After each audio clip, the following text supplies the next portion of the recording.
Testando. Testando. Tá saindo? Ah, tá.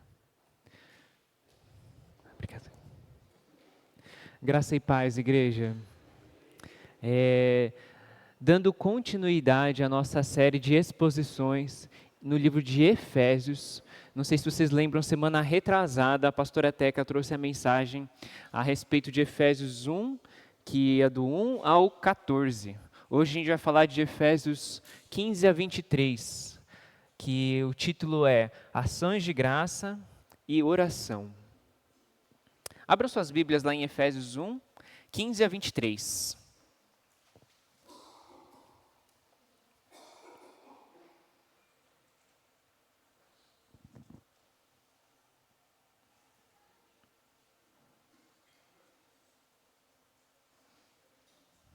Amém? Dá para enxergar ali, né?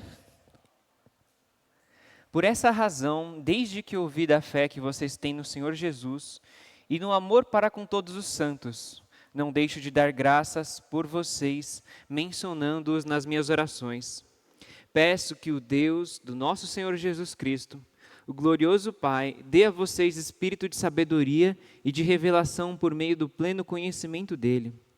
Oro também para que os olhos do coração de vocês sejam iluminados, a fim de que conheçam a esperança para a qual ele os chamou, que são as riquezas da gloriosa herança dele, concedidas aos santos, e a incomparável grandeza do seu poder para conosco, os que cremos, conforme a atuação da sua poderosa força. Deus exerceu esse poder em Cristo, ressuscitando dentre os mortos, e assentando-o à sua direita nas regiões celestiais, muito acima de todo governo e autoridade, poder e domínio e de todo nome que se possa invocar. Não apenas nessa era, mas também na que há de vir. Deus colocou todas as coisas debaixo dos pés dele e o designou cabeça de todas as coisas para a igreja, a qual é o seu corpo, a plenitude daquele que enche todas as coisas em tudo. Vamos orar? Obrigado, Senhor, por esta manhã que podemos te cultuar, dar o nosso culto racional ao Senhor. E peço para que esse mesmo poder que ressuscitou Cristo dos mortos possa nos encher nesta manhã, possa nos mostrar, nos revelar esse ministério de iluminação que o Espírito Santo tem aos nossos corações pecadores. E usa poderosamente, Senhor, a minha vida também. Nós oramos no poderoso nome de Jesus. Amém. Esse é um texto que ele é muito lindo de se ler, né? A carta de Efésios ela é maravilhosa e ela é muito rica em cada sentença que Paulo escreve. Parece que a gente tem que decifrar um pouquinho, né, do que está escrito aqui para poder entender. Numa primeira leitura, às vezes é até difícil pegar, mas eu vou só rapidinho mostrar a estrutura desse texto. Dá uma olhada ali. Dos versos 15 e 16, Paulo fala assim, por essa razão, eu ouvi que vocês estão tendo muita fé no Senhor Jesus e vocês amam os seus irmãos, todos os santos, né? E 16, e por isso eu não deixo de dar graças por vocês mencionando nas minhas orações. Paulo está dizendo, eu tenho orado por essa igreja, tenho orado porque essa igreja tem sido fortalecida nesses dois aspectos. Ele destaca a fé e o amor deles com todos os santos, e por isso dá graças a isso. Aí o título até na NVI a gente chama aqui, né? Está escrito, ação de graças e oração. E o que é ação de graças? O que é dar graças?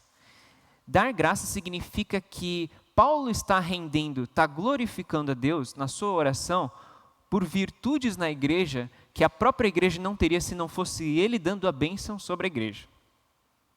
Deu para entender? O que significa isso? Essa igreja tem uma característica muito interessante. Ela ama os irmãos e tem fé em Jesus Cristo. Paulo reconhece que essas virtudes nessa igreja, quem deu a eles foi o próprio Deus. Então, nessa oração ele está dizendo, Deus, eu te agradeço pelo que o Senhor tem feito. Isso é ação de graça. Ele reconhece que é Deus que está fazendo essa natureza cruciforme que a gente chama. Ou seja, eles amam a Jesus Cristo, nesse sentido vertical, e eles amam os irmãos, os santos da igreja. Olha que interessante isso. Uma aplicação para o nosso coração é que, para a gente saber se o nosso amor por Deus tem crescido, é só você olhar se o amor pelo seu irmão também tem crescido também. Isso é diretamente proporcional. Se você olhar para o seu irmão ao seu redor e você reconhece que você tem o amado mais, isso é reflexo do seu amor por Deus, do próprio Deus que tem colocado esse amor dentro do seu coração. E o oposto também, ele é verdadeiro. Quanto mais o conhecemos, mais o amamos, e o contrário, quanto mais a nossa desavença com o nosso irmão cresce, maior também a desavença com o nosso próprio Senhor. Porque o nosso irmão é a imagem e semelhança do próprio Deus. Ele é portador da imagem dele. Então, no fundo, a raiz de toda desavença entre nós, igreja, como irmãos, é uma desavença com o próprio Senhor. E quem é o seu próximo no caso aqui? No caso, ele está dizendo, o seu próximo é literalmente os santos na igreja, o seu irmão em Cristo. E é um desafio realmente amar o nosso irmão em Cristo, não é verdade? Quanto mais a gente conhece uma pessoa, mais difícil é amar. Porque a pessoa que a gente não conhece, tudo bem, Deus pode exercer esse amor em nossa vida para a gente amar o próximo, que é o mendigo na rua, que é às vezes a pessoa que a gente não gosta no trabalho, pode ser, principalmente no contexto de São Paulo, aquela pessoa imprudente no trânsito, né? Pode ser tantas pessoas, mas o contexto aqui são pessoas próximas, o nosso próximo, o nosso irmão em Cristo. Já no verso 17, agora eu gostaria de focar nessa sentença, 17 ao 23. Paulo, ele pede para que o Deus do nosso Senhor Jesus Cristo dê a vocês espírito de sabedoria e de revelação por meio do pleno conhecimento dele. Paulo agora, depois da ação de graças, reconhecendo na sua oração o Deus da bênção, ele agora vai pedir essa bênção aos seus irmãos em Cristo. Ele pede 3 bênçãos. Acho que vocês viram ali, né? Eu oro para que os olhos de corações de vocês sejam iluminados, no versículo 18, para que conheçam a esperança, e depois a herança, e depois o poder. 3 características aqui. Paulo ele começa uma intercessão então a esse povo. E é engraçado que quando a gente intercede, quando a gente ora por alguém, ora por uma talvez etnia, por um povo, normalmente nós oramos conhecendo as necessidades deles, não é verdade? Por quê? A gente conhece a dificuldade do nosso irmão e a gente vai orar especificamente por isso. Isso é uma intercessão, por exemplo. E aí, o engraçado é que quando nós oramos as intercessões de Paulo, nós recebemos grandes diagnósticos da igreja a qual Paulo estava orando. Já se perguntou assim, por exemplo, como é que eu posso interceder? Como é que eu posso orar por alguém? Quais são os exemplos de oração, de intercessão na Bíblia? É só você pegar o começo das cartas de Paulo, carta de Romanos, carta de Efésios aqui, carta aos Filipenses. Pega a introdução da carta de Paulo e vai ter um momento, intercessão. E você aprende assim dessa maneira a orar. Só que o grande diferencial dessa igreja é que essa igreja, diferente de outras, ela não tinha uma controvérsia grande na sua igreja local. Não tinha um problema a se resolver tão grande quanto, por exemplo, a igreja de Corinto. E aí Paulo mostra que ele se dá o luxo de não tratar dessa controvérsia nessa oração dele. Por isso que essa carta ela é um grande tratado teológico. Paulo fala muito bem a respeito da igreja e vocês vão ver ao longo dessas próximas semanas outras exposições nessa área. Mas ele ora para essa igreja não no sentido como se a igreja não tivesse nenhum problema. Afinal, isso é impossível, nós sabemos disso, né? Na verdade, ele ora para que essa realidade que eles já receberam das bênçãos que a Teca falou, nos versos 1 ao 14, para que eles vivam essa realidade. Então, Éfeso era uma igreja que havia sido ministrada por Paulo por mais de 2 anos. E o contexto dessa carta que ele escreve aqui é que já se haviam passado 5 anos de que ele já tinha estado lá. Então, depois ele passou em Éfeso, passaram 5 anos que ele saiu de lá e ele escreve essa carta a essa igreja. Então, essa igreja está muito diferente da qual ela já plantou, da qual ele viu com os próprios olhos. E nesses 5 anos, olha o que aconteceu com Paulo. Hernandes Dias Lopes diz o seguinte: esse missionário já tinha passado por muitas agruras terríveis antes de chegar lá, depois desses 5 anos. Ele tinha sido perseguido em Damasco, rejeitado em Jerusalém e esquecido em Tarso. Ele já tinha sido apedrejado em Listra, açoitado em Filipos, escorraçado em Tessalônica, enxotado em Bereia, chamado de tagarela em Atenas e impostor em Corinto. Enfrentou feras em Éfeso, foi preso em Jerusalém e acusado em Cesareia. Enfrentou um naufrágio avassalador ao dirigir-se a Roma e foi picado por uma cobra em Malta. Já tinha fustigado 3 vezes com varas pelos romanos e recebido 195 açoites pelos judeus, pelo seu próprio povo. Diante disso, o que faz Paulo perseverar na sua caminhada? É isso que ele está orando para esse povo. Quando nós corremos uma corrida, quando nós disputamos um campeonato igual o Dani, quando nós estudamos para um concurso, um vestibular, ou até para a CNH, que é o dilema de todo mundo, às vezes na vida, foi o meu, nós sabemos que o que justifica o sofrimento e toda tribulação daquele momento é a recompensa final. Agora, se Paulo trata da nossa vida como se fosse uma grande caminhada, qual é a recompensa pelo qual você está esperando? O que te sustenta na sua caminhada hoje? O que te ajuda a vencer nas tribulações? Essa igreja ela não tinha controvérsias, mas como todos os crentes, nós precisamos ser rememorados das bênçãos que outra hora a gente recebeu em Cristo. Quando nós aceitamos Jesus Cristo, nós recebemos essas 3 bênçãos imediatamente. São bênçãos que contemplam o nosso passado, o presente e o futuro. As bênçãos do passado são a esperança que Ele nos chamou. As do presente são o poder que Ele recebeu, que nós recebemos em Cristo. E o futuro é a nossa herança.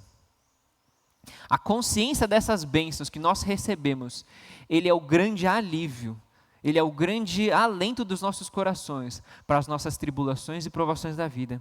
Ela é a grande arma do cristão para as nossas doenças da alma. Por isso, se você quer crescer em santidade, é preciso crescer em conhecimento também. A nossa fé ela não é somente racional, mas ela é baseada numa racionalidade. Cristo é um fato, não é algo somente espiritual. Aconteceu na história e nós nos baseamos realmente em fatos. Verso 17. Todas as frases que a gente vê às vezes de Paulo, a maioria pelo menos, são um pouco de jogos gramaticais. Então a gente precisa entender quem é o sujeito, quem é o predicado, quem que está falando, qual que é o objeto do verbo. E a tradução da palavra que ele diz aqui no verso 17, para conhecimento, olha só, que o Deus do nosso Senhor Jesus Cristo dê a vocês espírito de sabedoria e revelação por meio do pleno conhecimento. A palavra conhecimento na nossa cultura distancia um pouco do contexto da palavra aqui do grego. A palavra conhecimento no grego significa epinoses. E a outra palavra que significa também conhecimento é chamada de gnosis, que nem do gnóstico. As 2 palavras significam conhecimento, mas a palavra epinoses ela é mais completa do que a palavra conhecimento de gnosis. Significa que essa palavra ela é um conhecimento, não só conhecimento na mente, ele é um conhecimento experimentável. Ele é algo que você vive, não é meramente algo que está na sua mente. Eu vou dar um exemplo no meu caso. Eu lembro uma vez que uma pessoa, um amigo, eu só não lembro quem que era, mas isso ficou na minha cabeça. Um amigo meu, ele falou o seguinte, você já comeu a salada do Outback? Tipo, Outback, acho que a maioria conhece, né? É um restaurante, acho que australiano, e que o forte é fritura e carne. E na minha mente, assim, tipo, eu falar, cara, eu não vou muitas vezes para lá, e se eu for, eu jamais experimentaria a salada de lá. Mas aquela pessoa me convenceu tão bem de que a salada era boa, que na minha cabeça ficou, cara, a salada do Outback deve ser boa. Só que eu nunca experimentei. Eu tenho o conhecimento, só não tenho ele experimentado. Paulo está dizendo isso. Eu quero que esse conhecimento seja experimentado por vocês, dessas 3 tipos de bênção. E isso é papel de quem? Do Espírito Santo. Por isso ele ora ao próprio Espírito de Deus, para que eles experimentem isso. Um conhecimento que eu chamo de visceral, um conhecimento que vem de dentro. E esse é o papel do Espírito Santo, é um papel de iluminação. Paulo aqui ele não ora para que o Deus da bênção, o Deus de Jesus Cristo, derrame mais do Espírito Santo. Ele não ora por isso, porque eles já receberam essas bênçãos, já foram selados em Cristo. E ele ora por o quê? Para que o Espírito Santo que habita no meio do crente possa iluminar o seu coração, os olhos do seu coração, a perceber essa realidade tremenda na vida dele. A gente até vê em Atos 1:8 que diz o seguinte: vocês receberão poder quando o Espírito Santo descer sobre vocês, e serão minhas testemunhas tanto em Jerusalém, como em toda a Judéia e Samaria até os confins da terra. Jesus, quando ele sobe aos céus, ele faz uma promessa aos seus discípulos e às pessoas que o seguiam, para que eles receberiam poder através do Espírito Santo. E o poder do Espírito Santo faria o que com eles? Testemunhas. A igreja de Cristo é o conjunto dessas pessoas que são testemunhas vivas. Nós não vimos o Cristo que ressurgiu dos mortos, mas o Espírito faz com que essa realidade que nós não vimos seja viva em nossas vidas.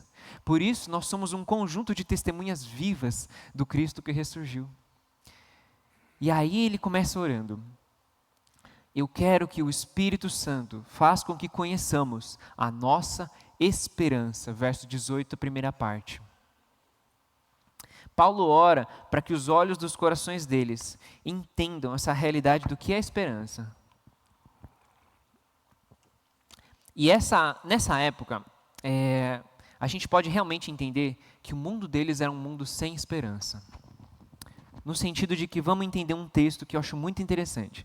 Só repassando, no capítulo 2, verso 12, Paulo diz a essa igreja: antes vocês viviam sem esperança porque vocês não tinham Cristo. E por causa disso vocês eram separados de Deus e viviam sem esperança. Olha só o contexto dessa realidade, dessa época. Pensa só na parábola do bom samaritano em Lucas. Essa parábola diz que um homem ele foi abordado por assaltantes. E ele estava numa estrada de Jerusalém a Jericó. Essa estrada ela era conhecida como Via Sangrenta. A estrada de Jerusalém a Jericó, Jerusalém está a 900 metros do nível do mar e Jericó está a 300 metros do nível do mar, abaixo. Se um está acima, o outro está abaixo, então é uma coisa bem íngreme. Mas o diferencial dessa estrada é que, olhando a topografia de Jerusalém, de Israel, você olha que essa estrada tinha 27 quilômetros de distância. Isso é tipo uma distância, daqui até o aeroporto de Guarulhos, que eu fui ver, em linha reta. Ou seja, em uma estrada que tem 900 metros a 300 metros, tipo 1.200 metros de diferença de amplitude, ela é uma estrada cheia de coisas íngremes e cavernas. Por isso, uma estrada assim era extremamente perigosa, chamada de Via Sangrenta, porque muitos ladrões se escondiam nessas cavernas e penhascos. E nessa parábola, Jesus disse que esse homem, ele cai na mão de alguns assaltantes, eles deixam ele nu, espancam e deixam quase ele morto. E nessa época a gente sabe muito bem, não existe seguro de vida, não existia previdência, não existiam bons cuidados médicos, não existiam direitos humanos. O que você poderia fazer nessa situação? Qual é a sua esperança? A quem você recorreria para fazer justiça? Para onde você iria depois disso? Por isso que eu defino a esperança como aquilo que nós temos quando nós não temos mais nada. Quando nada lhe resta, você é obrigado a descobrir qual é a sua esperança e em o que está a sua esperança. Normalmente, pessoas que passam por um dilema profundo, uma doença profunda, alguma morte, alguma situação horrível, descobre que para você sobreviver, você precisa de uma esperança. Eu tenho um pastor, amigo meu, chamado Bruno, e ele compartilhou isso uma vez, e o pessoal da Juvep sabe, que foi para lá, que ele viveu um caso de depressão profunda na vida dele. E ele diz o seguinte: aquele que tem câncer, ele luta para viver, mas aquele que tem depressão, ele luta para morrer. Essa realidade é tão profunda na vida dele, que ele precisou de que algumas pessoas fossem na casa dele e pregassem o evangelho. E eles não eram nem cristãos, eles eram, acho que, testemunho de Jeová. E foram na casa dele. E ele lá descobriu o poder de Cristo para ressuscitá-lo da depressão. Aqueles que creem em Jesus Cristo, eles vivem uma nova esperança. Eles vivem de maneira diferente. E ao final da vida também. Tim Keller, aquele grande pregador que a gente sempre cita, que morreu no ano passado, em maio, ele colocou como as últimas palavras dele, pelo filho que registrou: eu sou grato a todas as pessoas que oraram por mim ao longo dos anos. Sou grato pela minha família que me ama. Sou grato pelo tempo que Deus tem me dado. Mas eu estou pronto para ver Jesus. Eu mal posso esperar para vê-lo. Mande-me para casa. A esperança dele é que no final da vida ele iria encontrar com o próprio Cristo que o ressuscitou. O corpo dele não veria a morte no termos de ser morto e aquilo ser o fim dele. Ele veria a glória de quem Cristo é. Essa é a nossa esperança como cristãos. Mas essa esperança, ela não é uma esperança somente para quando a gente morrer. A maneira como nós enxergamos a nossa esperança molda o nosso futuro. Por exemplo, Deus fará justiça com todos aqueles que usam do dinheiro alheio para lucrarem e viverem uma vida melhor do que os outros. Ele fará justiça para isso. Ele molda como nós vivemos hoje, porque Ele molda como todas as pessoas serão tratadas também. Assim como nós seremos justamente tratados por Ele. As nossas obras não serão as obras que Ele verá, mas as obras de Cristo em nós. Esse é o olhar justo dele sobre nossas vidas. Um ponto muito interessante de como a nossa esperança molda como a gente vive hoje, é de que se a gente olhar pelos moldes do mundo, hoje, por exemplo, a gente não tem justificativa para ter filho. Aos moldes, aos olhares e à lógica do mundo, não faz sentido. Olha só como o mundo está hoje. A palavra de Deus diz que Satanás é o príncipe desse mundo, que o mundo jaz no maligno. Logicamente, humano, pensando, não existe o porquê a gente tem filho. Mas na lógica de Deus existe. Eu vou explicar isso mais pra frente. Então existe esperança para a nossa natureza caída. O próprio Deus está ao nosso lado. Ele está em ação para o nosso bem, para a nossa salvação. Não há melhor notícia do que essa, para sermos um povo alegre, um povo contente na nossa esperança. Continuando, agora ele trata da nossa herança. Paulo pede ao Deus para que os nossos corações sejam abertos a entendermos a realidade do que é a herança em Deus. Mas olha o seguinte, olha que interessante esse texto. Ele, na linguagem Ara, na Almeida, ele diz: a riqueza da glória da sua herança nos santos. Na NVI aí está escrito como? Está escrito que são as riquezas da gloriosa herança em nós? Não, é a herança dele. Não é a herança nossa, é a herança de Deus. Ele está usando dele. Então essa frase não quer dizer a nossa herança em Cristo, mas ele está dizendo a herança de Deus em nós. Se o nosso tesouro é o próprio Deus, o tesouro de Deus é a sua igreja, são os santos. Você quer um valor melhor do que esse? O próprio Deus o considera como herança dele. O nosso tesouro está em Deus e o dele está na sua igreja.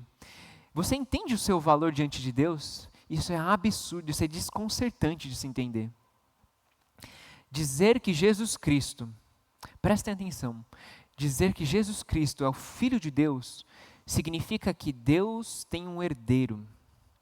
Significa que Deus tem um herdeiro e que esse filho, que é o primogênito, e nós sabemos que o primogênito, por direito, ele tem direito a toda a herança de Deus. Dizer que o Filho de Deus é Jesus Cristo, significa que Jesus, ele é o herdeiro de todas as coisas. Significa que toda a obra do Criador, todas as coisas que ele fez, estão caminhando num rumo, num caminho da salvação, a se dar uma obra plena para o próprio Deus. Ele está dizendo que a nossa igreja, a igreja de Cristo, ela vai ser perfeita nos últimos dias, no dia do juízo final. E essa igreja vai ser apresentada como um grande tesouro ao Senhor. Por isso ele está dizendo aqui que a herança de Deus são os santos, somos nós. Jonathan Edwards diz que Deus criou o mundo para dar uma noiva ao seu filho. E também que Deus criou o mundo para dar um reino ao seu filho. Isso significa, por exemplo, o significado do porquê que a gente tem filho como cristãos. Porque nós damos a dádiva dele existir. Nós damos a dádiva dele existir e ter a única coisa que importa, um relacionamento com o Criador. Não os pais que criaram, o Criador dos criadores, o próprio Deus. Então você entende o seu valor? Paulo está dizendo, eu quero Efésios, que vocês entendam o valor que vocês têm diante de Deus. Vocês são a herança de Deus. Não foi propósito de você existir dos seus pais, foi plano do próprio Deus a sua existência. No verso 19, terminando aqui a última bênção. O Espírito nos revela a nossa herança, a nossa esperança e o nosso poder. E para mim, na minha opinião, dessas 3 bênçãos que Paulo cita, a última, que é o poder, para mim é a mais esquecida e a mais mal interpretada. O que eu quero dizer com isso? Aqui existe essa sentença tão preciosa, quando as pessoas analisam ela, que Paulo usa 4 tipos de poderes para falar ali. Ele fala tanto o seguinte, a incomparável grandeza do seu poder, conforme a atuação da sua poderosa força. Grandeza, poder, poderosa força. No grego é kratos, energia, dunamis e ixos. Ele está dizendo o seguinte, cada tipo de força, e ali parece que é tudo o mesmo poder, né, no nosso português, mas cada tipo de força significa um poder inato. E todos esses tipos de forças que são diferentes entre si, Paulo está dizendo, isso está disponível aos cristãos. Você só precisa orar por isso, você só precisa entender essa realidade através do Espírito Santo, a entender que o mesmo poder que ressuscitou Cristo dos mortos habita em você. Se na cruz nós vemos a graça de Deus, o perdão de Deus, na ressurreição nós vemos o poder de Deus se manifestando. E Ele fez mais do que ressuscitar Jesus. Ele o ascendeu, Ele o colocou à sua direita, colocou sobre o Senhor de todas as coisas do universo e sobre a igreja. Receber esse poder significa receber algo, significa receber um recurso para você fazer coisas que naturalmente você não faria. Eu vou explicar aqui. 2 Coríntios 12, 7 a 9 diz o seguinte. Paulo diz, para evitar que me exaltasse, por causa das grandes revelações que eu recebi de Deus, me foi dado um espinho na carne, um mensageiro de Satanás para me atormentar. E 3 vezes eu pedi ao Senhor que o tirasse de mim, mas Ele disse para mim, a minha graça é suficiente, pois o meu poder se aperfeiçoa na minha fraqueza. Portanto, eu me gloriarei ainda mais nas minhas fraquezas, para que o poder de Cristo repouse sobre mim. Esse é o paradoxo desse poder. Quando somos fracos, é que somos fortes. Paulo pediu a Deus substituição da sua dor, do seu espinho na carne, e Deus lhe deu transformação. Ele não removeu a aflição que ele tinha, mas ele deu capacitação para enfrentar vitoriosamente. E quer saber a situação que particularmente eu considero como a situação que a gente mais aprende essa realidade? De que na fraqueza nós somos fortes e nós vencemos nas nossas fraquezas e nossos dilemas, além do ministério, é no casamento. No casamento nós vemos essa relação. Porque o casamento, ele é o protótipo da relação entre Jesus e a sua igreja, e a sua noiva. Esse é o único tipo de relacionamento que nós somos transformados, não é verdade? Aqueles que são casados entendem isso. Hoje eu nunca mais usei bermuda, fui liberto disso. Então nós somos transformados por essa realidade. E aí, quando nós olhamos o seu cônjuge, você não chega com poder e força. Você não chega com toda a altivez sobre a vida dele. Você chega em fraqueza. Você chega em graça, com verdade. A graça que você é capaz de você falar a verdade e ao mesmo tempo, reconhecendo o quanto ele é pecador, você ainda o ama incondicionalmente. Essa é a graça do casamento. Essa é a graça da relação de Cristo com a sua noiva e nós como igreja. E o Deus de todo o universo fez da mesma maneira. Ele veio em fraqueza, ele veio em humano, pele de gente humana. Porque se ele viesse em poder, ele acabaria com nós, que somos pecadores. E esse é o paradoxo da nossa fé. Aquele que é todo poderoso, aquele que realmente é o Cristo, que tem o poder que ressuscitou dos mortos, ele veio em fraqueza. Ele veio como gente humana e ele ainda convocou um time apostólico nada promissor. Um bando de gente iletrada, um bando de gente que ainda o traiu, que o negou. E no final da sua vida, o dom mais precioso que ele tinha, que era a vida, lhe foi tirado. Ele não teve nem herdeiro. Tudo que ele conquistou não tinha herança. Não tinha alguém para continuar. Ele foi tentado até o último minuto da sua vida e ele morreu silenciado no lugar onde era escondido. Esse era o nosso Deus. Jesus venceu perdendo. E nós como igreja vencemos dessa mesma maneira. Perdendo para o mundo, mas vencendo para Cristo. Esse é o poder de Deus que opera em nós, em nosso caráter. Por isso, aos olhos do mundo, nós somos grandes perdedores, mas aos olhos de Deus, nós somos grandes vencedores. Concluindo aqui, John Piper, um grande pregador americano, no seu sermão assim, mais famoso de todos, que era acho que mais ou menos de 2004, ele fala um grupo de milhões de jovens. Esse foi o sermão mais conhecido da história dele. Que ele tem o título chamado Não Desperdice a Sua Vida. Ele diz assim: há 3 semanas recebemos na nossa igreja a notícia de que Ruby e Laura tiveram as suas vidas retiradas. Elas foram mortas em Camarões. Ruby tinha mais de 80 anos, solteira, dedicou toda a sua vida a uma grande causa: tornar Jesus Cristo conhecido entre os não alcançados, os pobres e os doentes. Já Laura era uma viúva médica com quase 80 anos e estava a servir ao lado de Ruby em Camarões.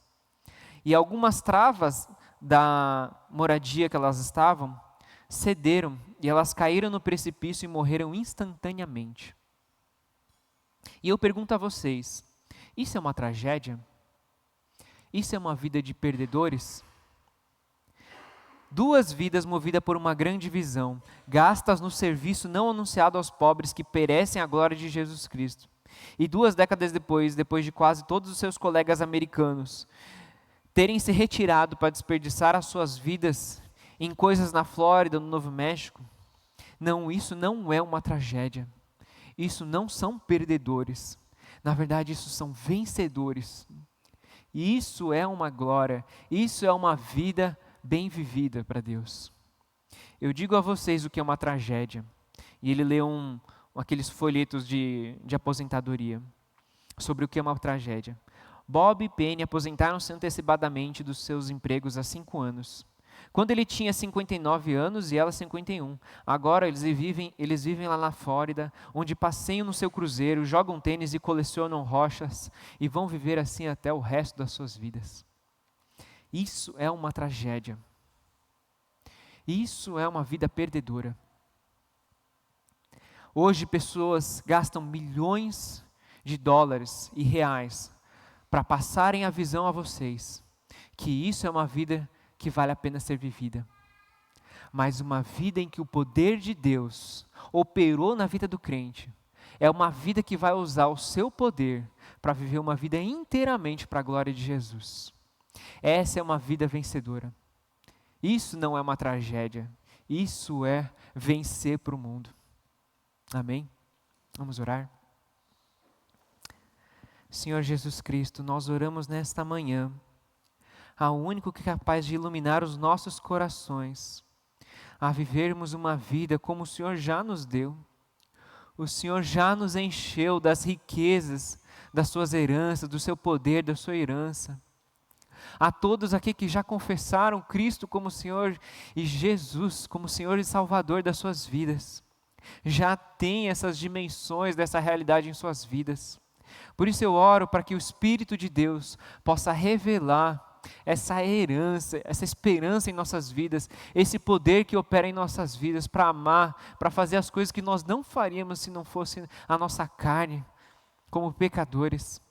Eu oro neste momento, Pai, para que o Senhor se revele de maneira especial àqueles que não te conhecem também, eles possam conhecer essa realidade, Senhor. Ensina-nos a viver de maneira digna do Senhor.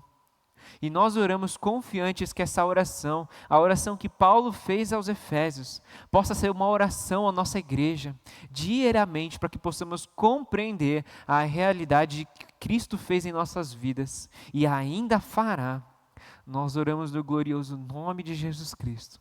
Amém.